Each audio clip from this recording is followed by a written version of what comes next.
these mines. How did this pottery get down here? 300 million year old piece of pottery. It's not from Earth. It's when Earth was part of Tiamat. You're looking at a relic from a whole other civilization when we were part of another planet. Nobody's talking about this. That's the next thing that I'm going to be talking about in my next book. We're talking about Earth. They found artifacts that... Oh, yeah. We've got artifacts that date back 300, 400, 500 million years. Like which artifacts specifically? There's vases, there's hammers, or things that look like hammers, or tools that have been discovered deep in these mine shafts. And you can tell the years by the depth of the mine. Are you referring to some of those vases that Ben Van Kerkwijk has been measuring? I'm not sure. I don't know about him measuring anything, but you can look these up. They're mainstream artifacts. So Ben Van Kerkwijk, he has been working with Chris Dunn, the guy who wrote the Giza Power Plant. Oh, yeah, he's powerful. Chris Dunn, I love him. Yeah. He was here a couple months ago. Wow. And we did crazy 2-part podcast. It was fascinating. His son is an astrophysicist astrophysicist. His son is an aerospace engineer at Rolls-Royce. Right. Yeah. And so Ben was able to get his hands on a couple of these dynastic Egyptian vases. And they brought them to Rolls-Royce, and Ben and Chris Dunn's son and their whole team of engineers put this thing in this laser device that measured it within like 1/1,000,000th of a centimeter, right? And they found out, I mean, Stephen, you can pull up the diagrams of it that they found, but they measured it, and they measured each angle and compared each surface against each other. And they found out that thing was perfectly symmetrical within less than a human hair. Yeah, it's less than a micron. And it's made out of granite, one of the hardest stones on Earth. Right. And what they figured out was there's no way they could have made this without a computer. That's right. You need a computer, and you need a tool that we don't have right now to make these fine holes. You see those indentions there where the handles are? Right. To do that, and to even do that rim on stone that solid and that hard, right, you need a very special type of tool. We would need Find the article, Steve. The article that we pulled up last time with Ben was really good. We would need a large, giant diamond bit. Right. We'd have to have a lot of water and things for cooling. Whatever they used was way more sophisticated than what we have. And that vase is like it's almost as thin as the cover of your book. Right. To be able to do that without breaking that is so incredibly difficult to do. They're super experts at stonework. I remember I just came back from Egypt, and I was inside the Serapeum, which I believe is one of Enki's halls of Amenti, the rejuvenation chambers. Those things didn't have bulls in them. They never found a bull in any of them. Right. As bull crap. Right. But they're so clean on the inside, and the inside of those boxes, those magnificent, 100-ton granite boxes is polished. Right. Smooth as glass. Right. Perfectly 90-degree angles. I was using the phone. You can do the level. The level was perfect everywhere you looked. And so to do this type of work, this fine work, and even that megalithic work, it takes a very special skill and a very special understanding of stonework and a special type of advanced tool, along with some type of computer. You need something guiding it. It's not done by hand. Nobody's sitting there with their hand doing Can't this. do that with copper chisels. No chicken bones and copper chisels. No. This is real advanced technology that we still can't duplicate today, which is pretty incredible. Yeah, that's mind-boggling. Yeah, so one of the things Chris Dunn was pointing out about these vases and about those boxes in the Serapeum is he was like comparing it to because he's a former aerospace engineer himself. Yeah. He was comparing what he was saying is you don't need perfection unless there's a function. Yes. Right? You don't need to make something that precise unless it serves a purpose. Right. So that's what the whole thing is like. What was the purpose of these boxes, or what was the purpose of these vases? Why were they that perfect just because it was easy? Right. Like, is it easy for them to make stuff with that perfection that out of that kind of stone, or was it very, very important that it had to be that perfect to achieve a certain function? There's a couple of options. One, and it could be a combination of three. One is philosophical. When I went to Cambodia, not this time but the time before, I was fortunate enough to talk to some monks, and the monk was talking to me and showing me these young monks that he had, like they were kids. I didn't even know they started as kids, and they were cleaning and sweeping. And I was like, man, the floor's already clean, the garbage is already, you got them cleaning it again. I was just joking with me. He says, no, we have to do everything to perfection. Even if it's taking out the trash or sweeping the floor, it must be done to perfection. Has some advanced race advanced to the point of philosophical concepts that everything must be perfected. If you think about living your life doing everything to a level of perfection, how much more improved we would all be if that was our main focus, perfecting everything. Now, not becoming OCD, but actually working and focusing on whatever task that we're doing it at our best and highest level, right? And so that could be one thing. The other thing is that the technology, whether it's some type of a nano tool or whatever they had, it made it so easy for them. So it could be a combination of that because of their drive for perfection philosophically, that they've created a technology that creates this level of perfection so that they now eliminate one process of overthinking. We have the tech that can make it just like it's supposed to be. And the third is the function. All of these crystal, granite, and diorite crystal boxes and vases, they all have a certain level of higher background radiation coming out of them. So if you take a Geiger counter to these things, you'll find they're still emitting radiation. If you go with a Geiger counter to those Serapeum boxes, you'll see radiation levels way higher than background. Oh, yeah. Wow. And so when I was there the last time, I took people on a private visit into a sealed door. We couldn't get in the door because the director of the site forgot that we were coming that day. So he called our guide and gave the approval for us to smash the lock. So we smashed the lock. He said, as long as you buy another one. So I said, we'll buy another one. We went into the room, the biggest box you've ever seen, 3 times bigger than any box in the regular Serapeum, and it's got a radioactive sticker on it, letting you know it's radioactive. Whoa. So all these things, the function is energy. These things are transmitting a specific type of energy, radioactive energy, but also some type of other exotic energy, I believe, is combined. And there's one other thing to this. They're all mostly crystal. 50%, 40 to 60% is crystal. Now, crystals are sentient living beings in my personal research. They can replicate, they can communicate, they can send and receive information. They're alive. They can grow on their own. They can duplicate. So I believe that another thing that they did was they used stone that had crystal because in their perception, they were creating living machines. Okay, so the statues, they were alive. These vases, they're alive. Those boxes, they're all alive because they're loaded with so many tons of crystal. What is it? Is it quartz crystal or quartz crystal? Quartz. Yeah. What do you think the purpose of those boxes were? Oh, halls of Amenti. So if you read the Emerald Tablets of Thoth, my first book, Compendium of the Emerald Tablets, I break it all the way down. Okay. He had these boxes in these underground halls that were discovered underneath the Great Pyramid, exactly where he says they were in his tablets. And in these halls, and it was just one of the locations. They had them all over the earth. They would actually create their own bodies. They said we fashioned our own bodies. So they either take a stem cell and turn it into a clone of themselves, but they didn't take other bodies. They said they made their own. And then they would put a body in a rejuvenation chamber, which is the box. And then they would transfer their consciousness from the body that's been used up into the newer body. And they said that we would walk amongst men, but unlike a man. And so they would be here walking around, and you wouldn't even know that they just been transferring their mind from body to body. And each one of those boxes had bodies in them, and the body would sit there for 100 years, and they would walk amongst men in the body for 100. And Thoth says he did it 100 times 10. So if you take 100 times 10 plus the 100 years of each body sitting in the box, you're talking 100,000 years potentially.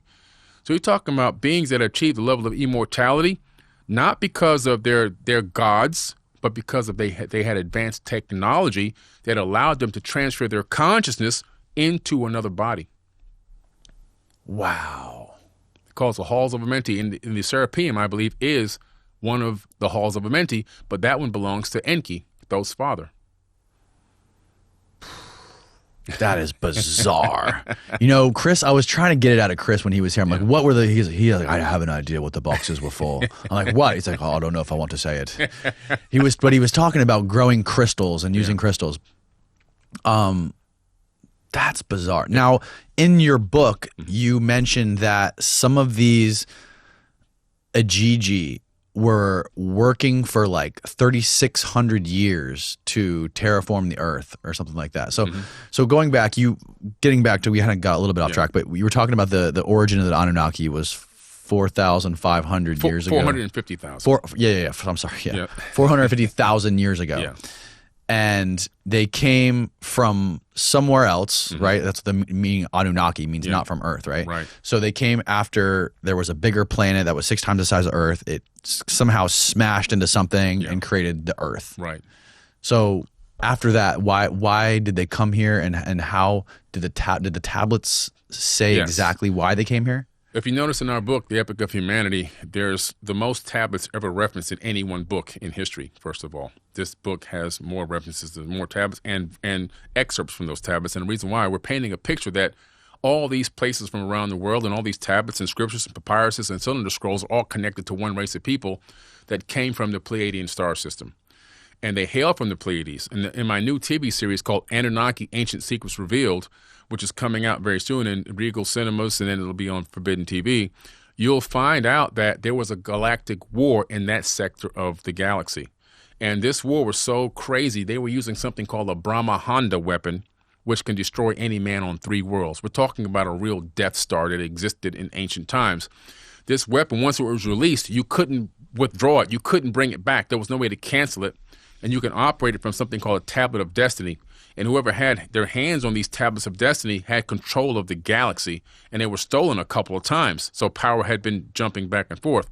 Imagine if we're here on this Earth, and somebody blows up Saturn. We want to get off Earth because big chunks are coming our way. So there were something called space refugees. My personal opinion. This is not in any text. This is my opinion now. These people fled. This is how we got the Orion, Aldebaran, Zeta Reticulus, the Dog Star. All these other places began to get inhabited. Earth was another targeted location as a breakaway civilization. Some of these beings, according to the Enuma Elish, landed on a planet orbiting a brown dwarf called Nibiru. And some people say, oh, Nibiru was never in any ancient text. Yeah, look at the oldest version of the Enuma Elish. It says Nibiru and it says Anunnaki. The oldest version.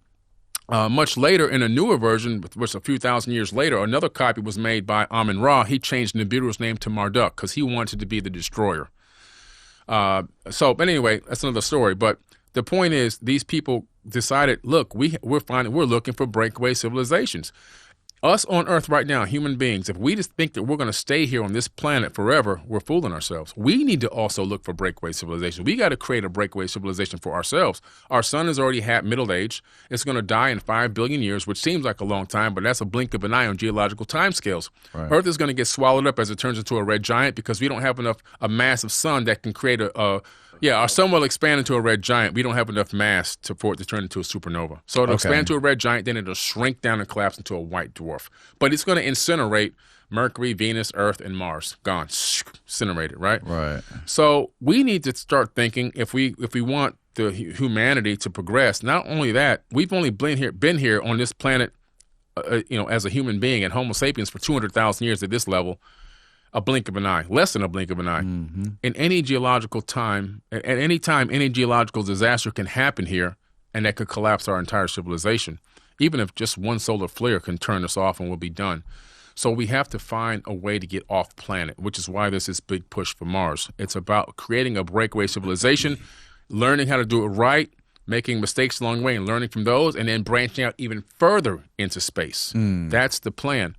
And so these beings came here because they're like, look, we got to find a breakaway civilization. They were scanning Earth, and they discovered from the scattered light that, like the same way we scan for elements, they discovered there was gold and other resources on the planet coming just from looking at the light of the planet. Same way we do now in astrophysics.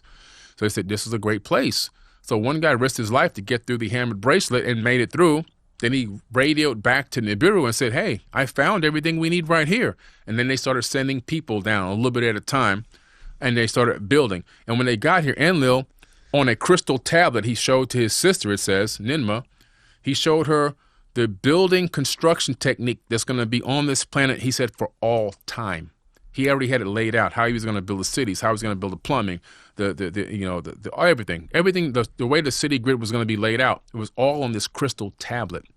Now, what kind of tablet is a crystal tablet? Right. Sounds like an iPad or something. Yeah. In my opinion. Who sits around writing sci-fi stories in 6,000 years ago? So somebody wrote this because they were told to, and I believe that what they wrote was exactly what possibly happened. I think we're getting as close to the truth as we can possibly get. Now, when they began doing all this building and all this work, we were already here. We meaning our cousins, human beings' cousins, not Homo sapien sapien, but the prior version of us was already here. Now, this prior version of us, in my opinion, was probably more advanced spiritually. I think that we had bigger bones, bigger skulls, bigger brains. I think our skulls have been found all over. I think they've been misunderstood in some cases, maybe even for aliens in some cases. But that they had probably bigger pineal glands, probably could communicate silently, not technologically more advanced, but just more in tune with nature.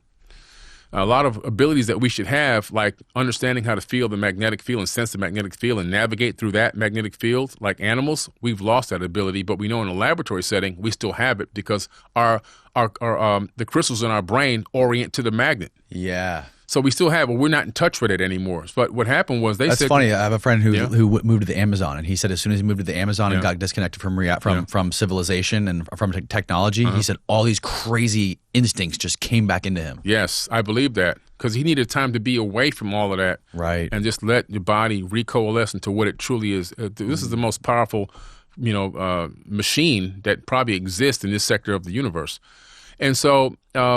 what they said was, okay, well, these people are here, but we're not going to mess with them. We're just going to continue to build what we're doing. And the Ijiji built and worked for about 200,000 years. And we were already here? We were already here in small pockets around the planet. Okay. And just indigenous peoples, just living our lives as, cave people and things like that. Nothing advanced. And then they probably saw us just as animals, you know. And then the Gigi got pissed off, as you know, in the Entre Hasis and also in the Enuma Elish. Two different stories, two different time periods, same story. Now, okay, so can you explain exactly what the Ijiji were supposed to be? Were they part of the Anunnaki? Did they come here with the Anunnaki? They came with the Anunnaki. Okay. They were the workers. They were, in other words, if I'm going to go out and buy a huge plot of land and say I'm going to build a city here, I'll probably call somebody like Chris Dunn and say, hey, man, I need an engineer, right? This guy, no, but an engineer is going to say, well, I need brick masons and stone masons, and they're stone masons. I need electricians. So these were the people that knew how to do the grunt work. They knew how to build the structures based on the instructions or the blueprints. Right. So these are the people. They were builders, and they were Anunnaki. Now, Anunnaki doesn't mean they're all one particular race of people. It means they were people who came from heaven to earth. Anybody from space that comes to earth is an Anunnaki. The civilization they built is the Atlantean. But even in the tablets, it talks about some of these people coming from different planets or stars, which means that they probably most likely were a mixed race of people.